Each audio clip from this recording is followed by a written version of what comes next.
Imagine finding out that the deed to your house, the laws of your country, and, well, the authority of your government were all based on a single fragile lie. We are looking at a profound lecture by a political scientist, Dr. Alexander Wendt, his landmark academic paper called Sovereignty and the UFO, and some incredibly candid insights from a panel by the Scientific Coalition for UAP Studies. We are analyzing political science, sociology, and really the structural foundation of modern human civilization. Wow. Yeah, we're looking at the mechanics of why the existence of a superior non-human intelligence represents an absolute structural impossibility for the modern state. Okay, let's unpack this, because if we want to understand the intense secrecy, the bizarre institutional behavior, and frankly, the mountains of locked-away data surrounding UFOs, we first have to understand the invisible bedrock of modern human governance. Right. A bedrock that our sources suggest UFOs fundamentally threaten to destroy. And everything points back to one very specific philosophical concept, which is anthropocentrism. That is the core of the entire issue. Anthropocentrism is the unquestioned metaphysical assumption that humans are the absolute center of the universe. It's the baked-in belief that humans are the only intelligent life around, that our concerns are the ultimate measure of all value, and crucially for this discussion, that humans are the sole beings capable of holding ultimate authority or sovereignty over the earth. Right. Every political system on the map today shares this single assumption. So it doesn't really matter if you are looking at a democratic republic, a totalitarian dictatorship, or, a monarchy. They all inherently agree that humans, and only humans, are running the show. Spot on. And that assumption forms the entire foundation of what political scientists call the social contract. Okay, the social contract. Yeah, this concept goes back centuries to thinkers like Thomas Hobbes. Hobbes basically argued that in a state of nature, human life is essentially a free-for-all. It's nasty, brutish, and short. Right, just total chaos. Exactly. So to escape that chaos, citizens make a collective deal. We agree to surrender our natural rights, specifically the right to use violence to settle our personal disputes, and we hand that monopoly on violence over to the state. In exchange, the state makes two massive, unbreakable promises. It promises to protect us from outside threats, and it promises to protect us from each other. It is the ultimate trade-off of civilization. Right. You follow the rules, you pay your taxes, you don't attack your neighbor, and the government keeps you safe from invaders. That's the deal. But reading through Dr. Wendt's analysis, if UAPs turn out to be extraterrestrial, if they represent a non-human intelligence, that fundamental contract just evaporates. It becomes entirely hollow. Let's look at the mechanics of why that happens. Suddenly, the state cannot fulfill its end of the bargain. Because they can't protect us. Right. If there is an extraterrestrial presence operating in our atmosphere or our oceans, displaying technology that makes our most advanced fighter jets look like, I don't know, paper airplanes, then Earth is suddenly their planet, not ours. Human governments would only be ruling at the pleasure of a vastly superior power. That's terrifying. Dr. Wendt points out a sobering analogy here. We wouldn't be looking at a situation like Cortez meeting the Aztecs.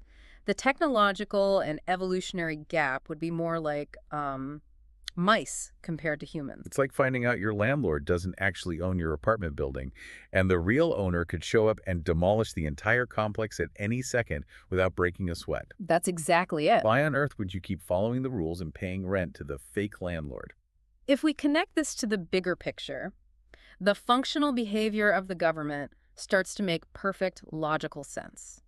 Acknowledging UFOs threatens the anthropocentric assumption that gives the state its authority in the first place. Right. If a government is totally impotent to protect its citizens from an extraterrestrial presence, there is no logical, functional reason for citizens to obey that government. Wow. The entire justification for its power collapses on a philosophical level. Okay, so the state is facing this existential threat that it cannot fight off with tanks or missiles.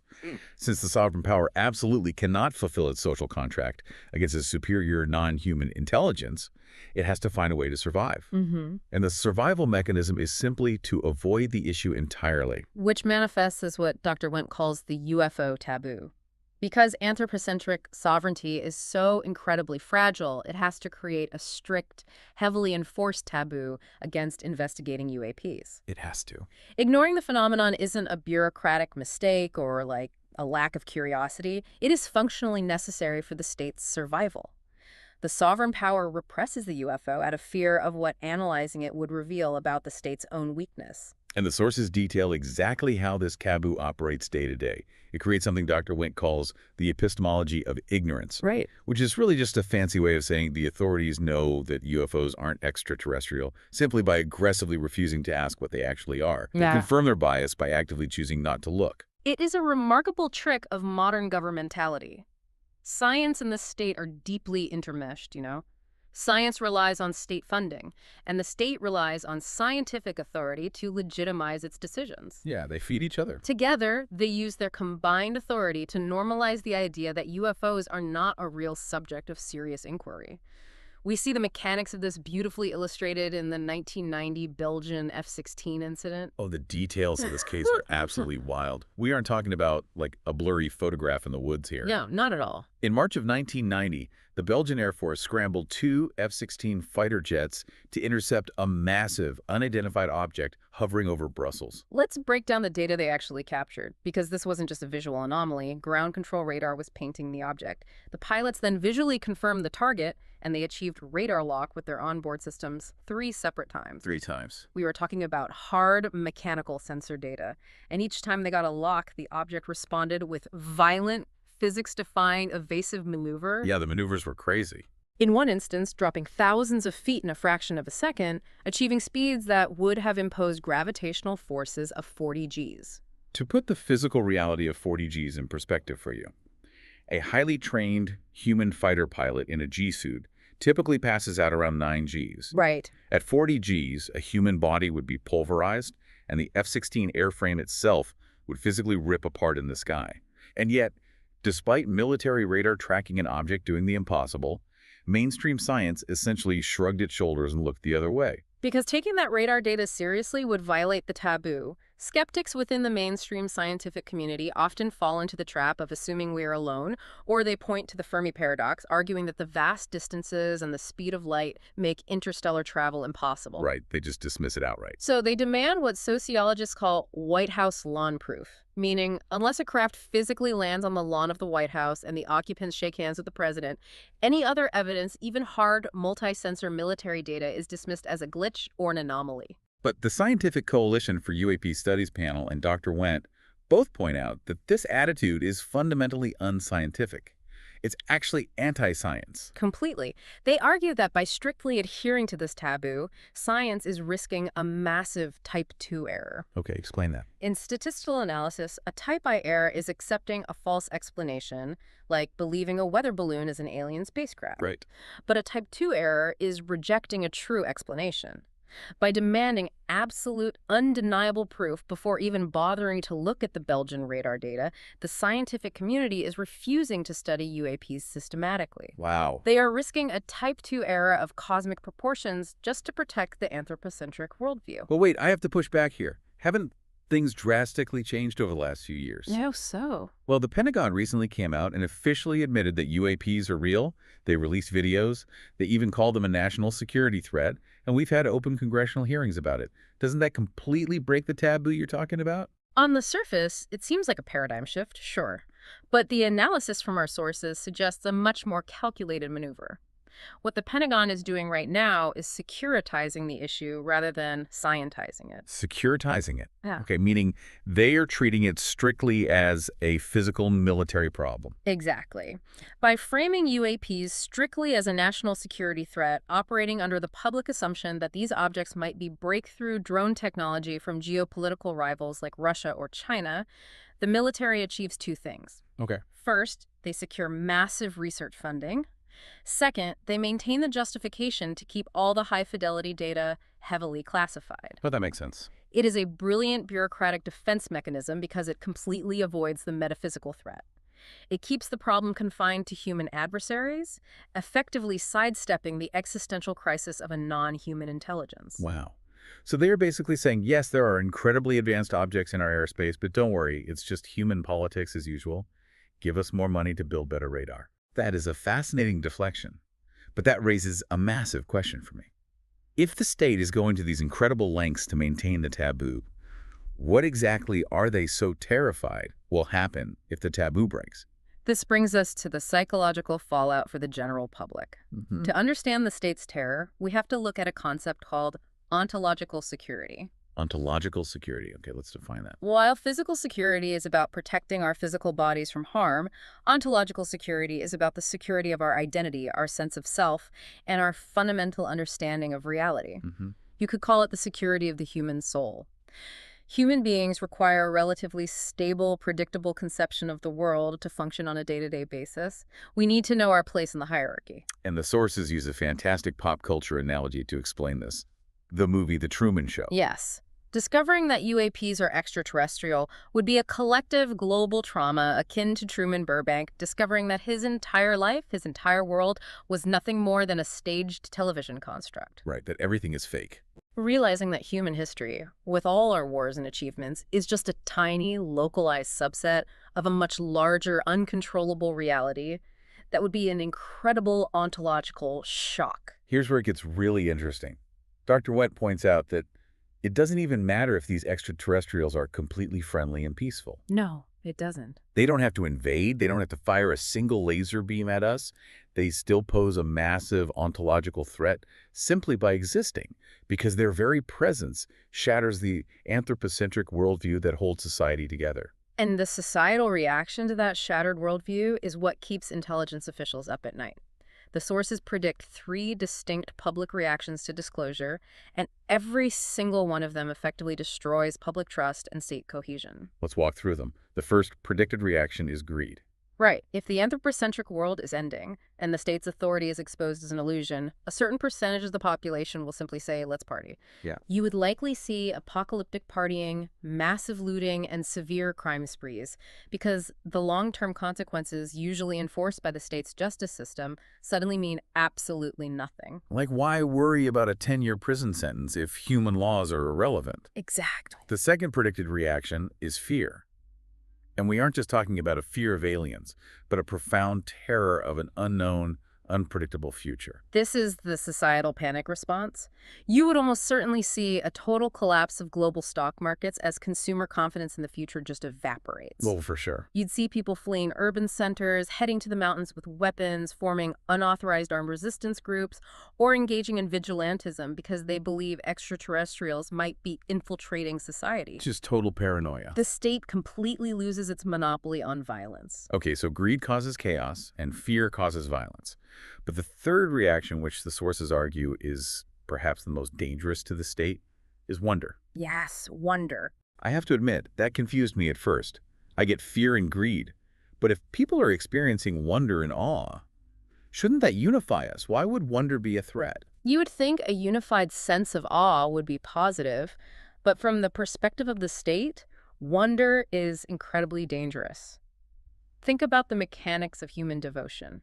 Okay. Disclosure would likely trigger the rise of naturalistic UFO religions. People would be profoundly drawn to these beings, wanting to learn from them, or hoping to be saved by them, either through advanced medical technology or spiritual enlightenment. Oh, wow. I didn't think about that. If people start worshiping an extraterrestrial intelligence as gods or saviors, they totally bypass their civic loyalty. The state loses its monopoly on devotion. Right. Who cares about the local city council or federal tax laws when you were looking for salvation from an interstellar civilization? Exactly. It breaks the system completely. That makes total sense. So the state is looking at a cocktail of chaos, violence, and total civic apathy. That is a recipe for the complete collapse of modern infrastructure. And this is exactly why institutions double down on denial. To prevent this societal collapse, they feel a moral imperative to maintain the illusion. But this defense mechanism comes at a very steep cost to democratic governance and scientific progress. Our sources refer to this as the noble lie, a philosophical concept going all the way back to Plato. The idea is that the ruling class actively lies to the public in order to keep them in ignorant bliss, ostensibly for their own good, to keep society functioning. But the physical result of enforcing this institutional denial is the death of democratic transparency. To maintain the taboo, you have to create a deeply entrenched deep state. Right. You need unelected groups deep within the bowels of the military and intelligence bureaucracies that hoard data without any public oversight, congressional accountability, or peer review. And we heard the frustration about this directly from the SCU panel discussion. They highlight the massive scientific cost of this secrecy. Because of the UFO taboo and rampant overclassification, all the best data is heavily siloed. Which is the exact opposite of how the scientific method is supposed to function. The scientific panel discussed the desperate need for multimodal approaches. Yeah, multimodal. In science, you don't just want to look at a fuzzy video.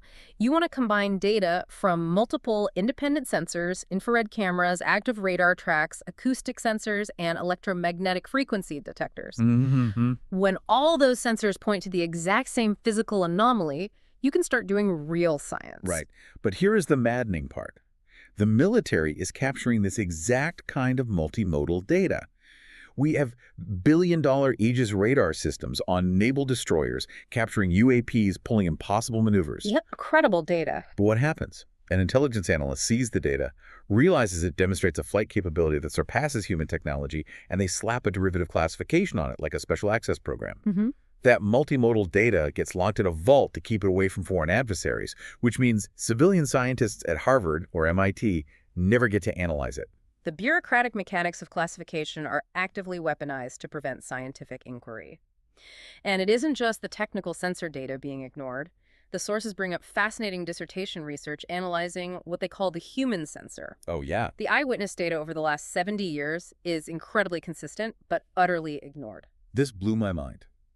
We have detailed, credible reports from military personnel describing what we now call tic-tac-shaped objects, smooth, white cylinders with no wings and no exhaust. Right. We have reports of them interacting with military assets in 1953.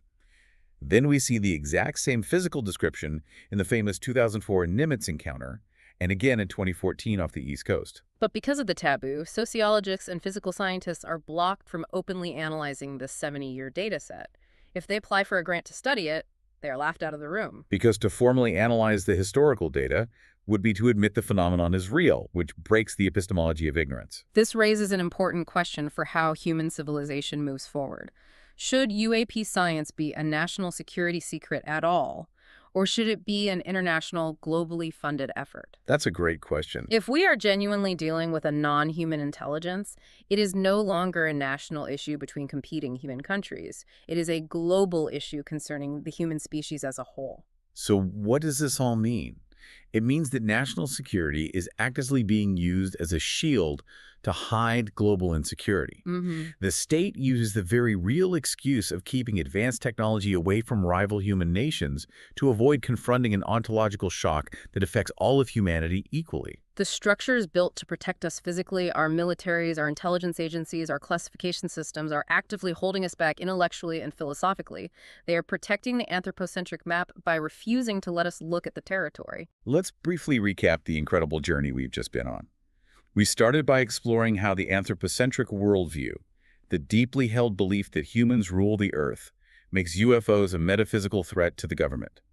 We examined how the state creates a UFO taboo and uses an epistemology of ignorance to protect the social contract. We dove into the mechanics of the Belgian F-16 radar data to see how science ignores truth to maintain that taboo. We analyzed the terrifying potential of an ontological Truman Show-style shock, where greed, fear, and wonder could tear apart the fabric of society. Right. And finally, we looked at how this fear results in a noble lie that weaponizes classification, silos multimodal data, and destroys democratic transparency. So why should you care about all of this? Why does this matter to your everyday life? Because this isn't just a fun thought experiment about whether aliens are flying around in our skies. No, it's not. It is about the absolute limits of human knowledge. It is about how much you trust your institutions to tell you the truth, and whether our society is actually resilient enough to handle a reality that is vastly larger than itself. It forces us to question the map we've been handed since birth. It asks us to consider who drew the lines and why they want us looking down at the paper instead of up at the stars. Which leads us to a final, provocative thought to mull over. Our sources make a compelling case that discovering the truth about UAPs would absolutely destroy the anthropocentric worldview that currently dominates our global system. Yes. But considering that this exact same human-centric worldview is arguably responsible for endless resource wars, environmental destruction, and profound geopolitical division, is its destruction actually a bad thing? That's the real question. Perhaps the people who finally confirm this dangerous knowledge will be the last humans as we currently define ourselves. And in letting that old, isolated identity die, They will give birth to a completely new, post-anthropocentric human society. It is a terrifying but potentially beautiful evolution of the human species. So the next time you look at that beautifully colored, perfectly ordered map of the world, remember, the borders only exist as long as we don't look up and realize the landlord might be coming home.